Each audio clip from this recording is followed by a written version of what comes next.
اگر میں صرف مٹن کی قیمت سے اندازہ کروں تو میری انکم میرے والد صاحب سے بس تھوڑی سی ہی زیادہ ہے.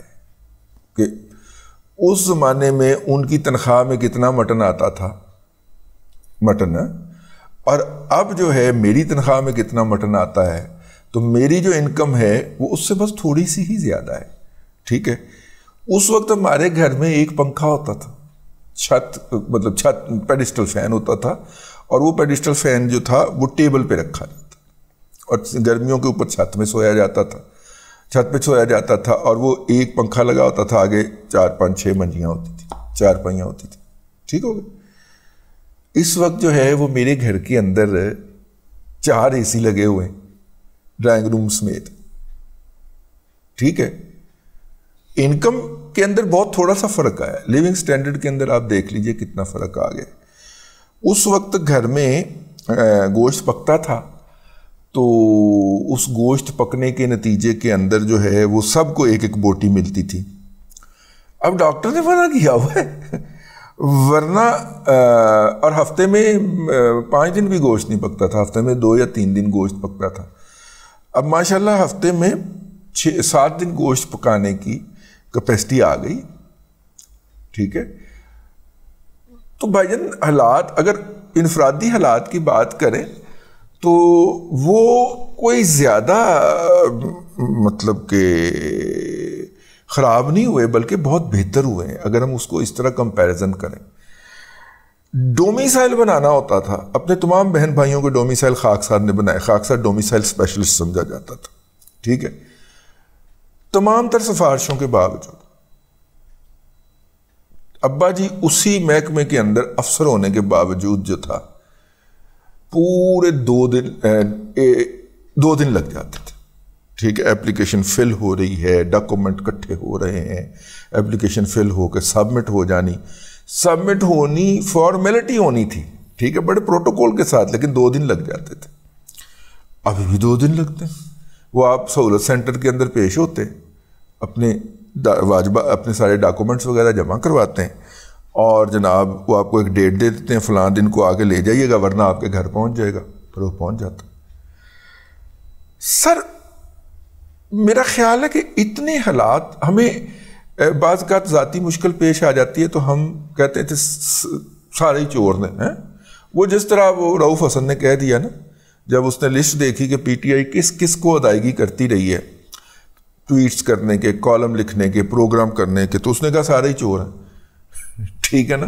وہ پی ٹی آئی کا نیا ترجمان بنانا, پی ٹی آئی کا نیا سیکرٹری اطلاعات رؤف حسن اپوائنٹ ہوا, تو اس نے آ کے ٹویٹ کی کہ سارے ہی چور ہیں. تو میں نے پوچھا کہ کیا ہوا ہے؟ وہ کہتا ہے اس نے فائل پڑھی ہے, اس فائل کے اندر جس میں پی ٹی آئی جو ہے وہ مختلف جرنلسٹوں کو, اینکروں کو ادائیگیاں کرتی ہے کہ وہ ان کے نام کا بھاشن دیں.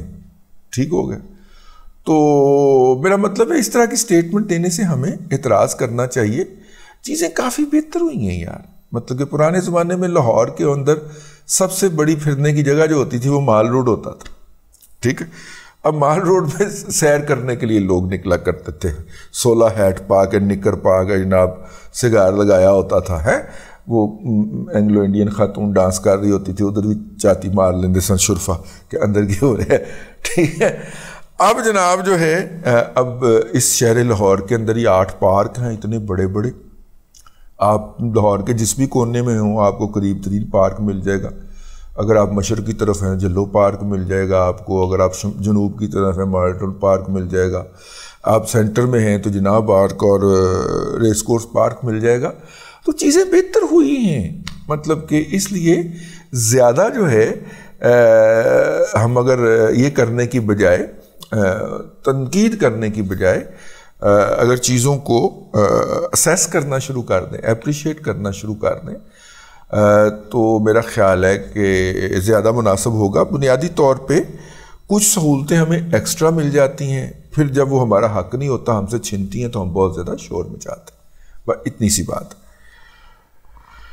تو بہرحال آپ کا نقطہ نظر ہے, میں نے وہ آپ کا نقطہ نظر سنوا بھی دیا اور اس کے اوپر اپنا جو نقطہ نظر ہے وہ بیان بھی کر دیا. السلام علیکم رضی دادا صاحب. میں اپنی اینڈرائڈ ٹی وی پہ آپ کا جو رضی دادا شو ہے اور دادا پوتا شو ہے، میں یہ دونوں ہی سنتا رہتا ہوں، اور ٹیلنگز میں جو فرائیڈے کو پروگرام ہوتا ہے وہ بھی سنتا رہتا ہوں، اور آپ سے مختلف وقتوں پہ ٹویٹر پہ بھی بات ہوتی رہی ہے۔ میں عبدالستار بات کر رہا ہوں شکھر سے۔ ابھی ایک دوست نے آپ سے سوال کیا آج کے پروگرام میں دیکھ رہا تھا کہ انٹرسٹ ریٹ جو ہے وہ جو بینک میں پیسے رکھے جاتے ہیں تو اس کے حوالے سے، تو میں قومی بچت چلا گیا جو ہماری روڑی میں برانچ ہے۔ میں جب وہاں گیا تو وہاں پہ انہوں نے کہا کہ بھائی، میں نے کہا کتنے دے رہے ہیں آپ آج کل؟ تو انہوں نے کہا کہ ہم 18 سے 20% دے رہے ہیں، مگر اس پہ 30% ٹیکس ہے۔ اب 30% ٹیکس جو ہے وہ اس طریقے سے ہے کہ آپ اگر فائلر ہیں تو آپ 15% ٹیکس دیں گے، مگر آپ کو 30% ٹیکس دینا پڑے گا۔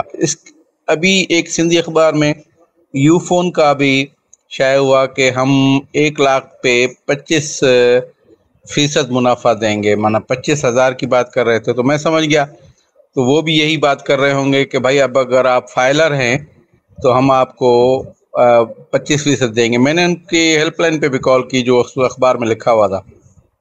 انہوں نے کہا کہ آپ اپنی قریبی برانچ میں چلے جائیں۔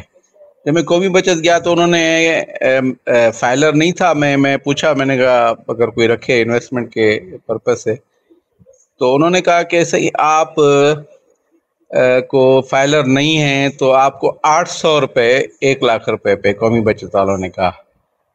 اسی طرح آپ اگر ریٹائرمنٹ کا آپ کے پاس لیٹر ہے یا کوئی بیوہ ہے یا کوئی معذور ہے تو قومی بچت والے کاٹ کوٹ کے منا وہ دیتے ہیں 1350 روپے۔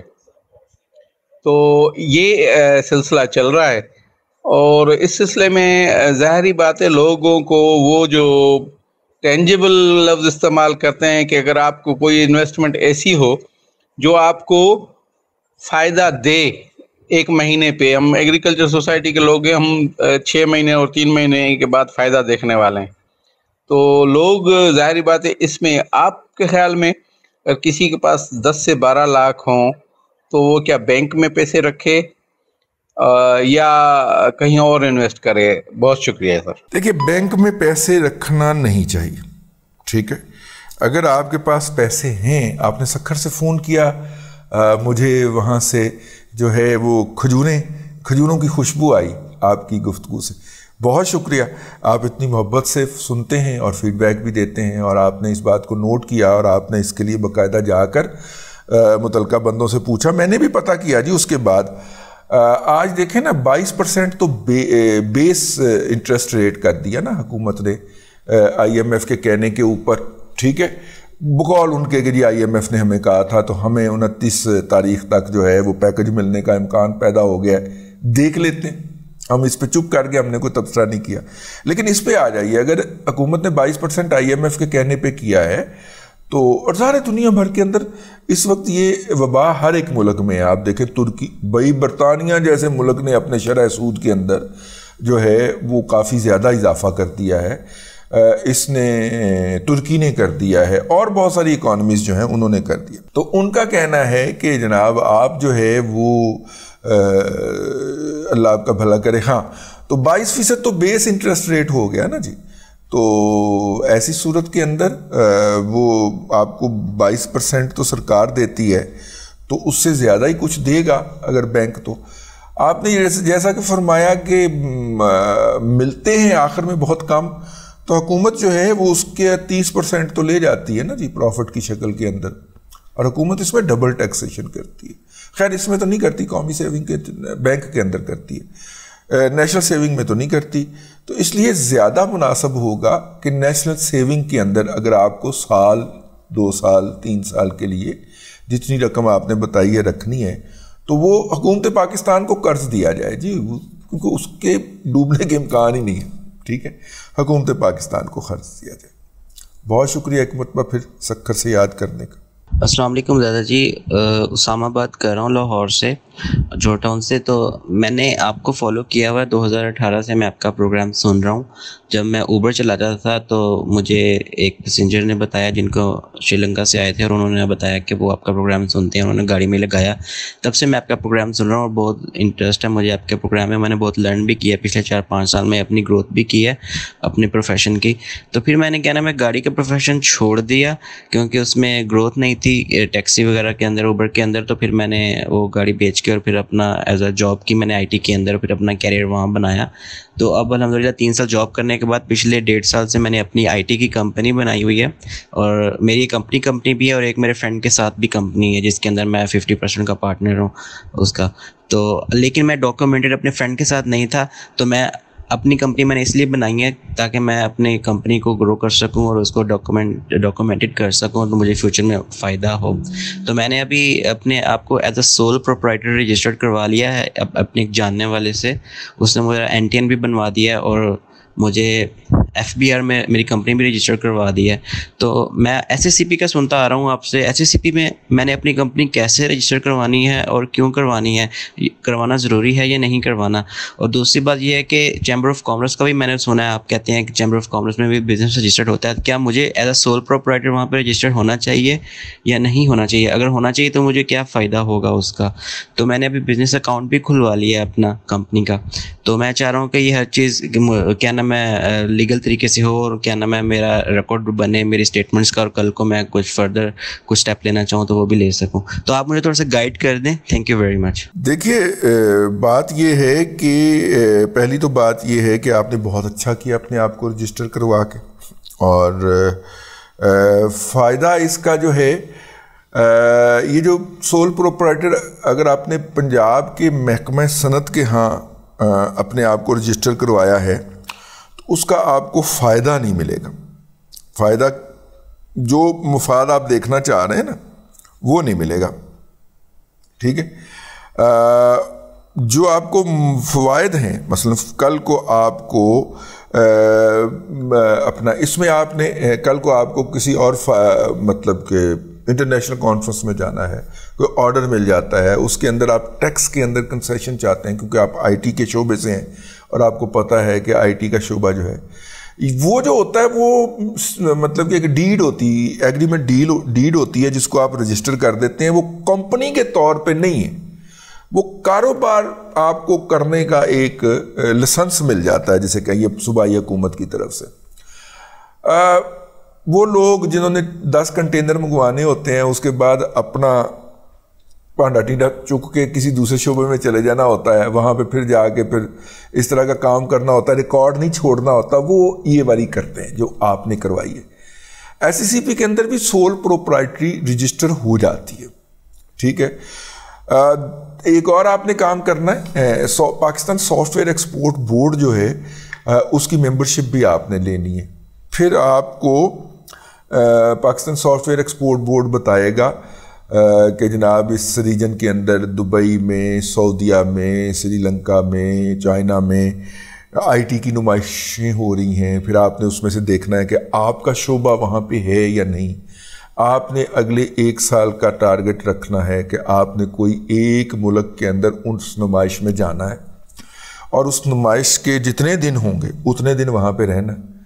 اور آپ نے جب صبح نمائش شروع ہوگی تو اس وقت وہاں پہ انٹر ہونا ہے, اور جب وہ تکے مار کے نکالیں تو وہاں سے نکلنا اور گھومتے رہنا, نوٹس لیتے رہنا, کارڈز ایکسچینج کرنے, اپنی کمپنی کا پروفائل چھپا کے لے جانا ہے.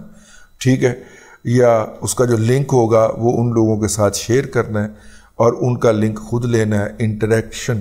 ٹھیک ہے, بزنس پکڑنے کی کوشش کرنی ہے وہاں سے. یہ آپ نے پہلا صرف آپ سے سمپل دورہ کرا ہے, آپ کا ویژن ایکسپینڈ کرے گا, آپ کو پتہ چلے گا کہ آپ کے شعبے میں دنیا کہاں پہ پہنچ گئی ہوئی ہے. پھر آپ صحیح انٹرپرینیور بن سکیں گے, پھر آپ ریورس انجینئرنگ کر کے سوچ سکیں گے کہ اس کو میں اگر ایسے کر لوں تو یہ ہو جائے گا اور ایسے کر لوں تو یہ ہو جائے گا. یہ آپ نے کام ضرور کرنا. اگلے 1 سال کا آپ کا ٹارگٹ ہونا چاہیے. یہ جن ممالک کے نام میں نے نام لیے ہیں وہاں پہ آپ کو بڑی کوئی وہ بھی نہیں چاہیے ہوگی. ٹھیک ہوگا, تو یہ آپ نے کام ضرور کرنا ہے, ورنہ پھر آپ اسی شعبے سے متعلق رہیں گے. یہ شعبہ اگلے 3 سے 5 سال کے اندر جو بھی آپ نے اڈاپٹ کیا ہوگا اس میں ارریلیونٹ ہو جائے گا. پھر آپ کو کوئی نیا اسائنمنٹ, نئی جاب, نیا کاروبار کرنا پڑے گا.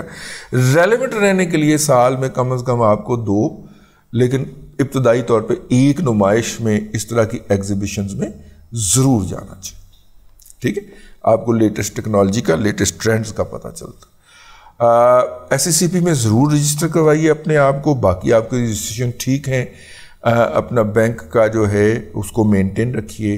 اگر کہیں باہر آپ کام کر رہے ہیں اور باہر کام کیجئے, اگر آپ کہیں باہر کام کر رہے ہیں تو اس کی ارننگ اس اکاؤنٹ میں منگوائیے اور اپنی ریٹرن فائل کیجئے. ریٹرن فائل کرتے ہوئے اس کی ایگزمپشن سیک کیجئے. اس طرح آپ کا پروفائل بڑھتا جائے گا کمپنی کا. ٹھیک ہوگا. اب تک کے لیے اتنا ہی. اگلے دادا پوتا شو میں پھر حاضری ہوگی. اللہ تبارک و تعالیٰ آپ کو آسانیاں عطا کرے اور آسانیاں خلق خدا میں تقسیم کرنے کی توفیق عطا کرے.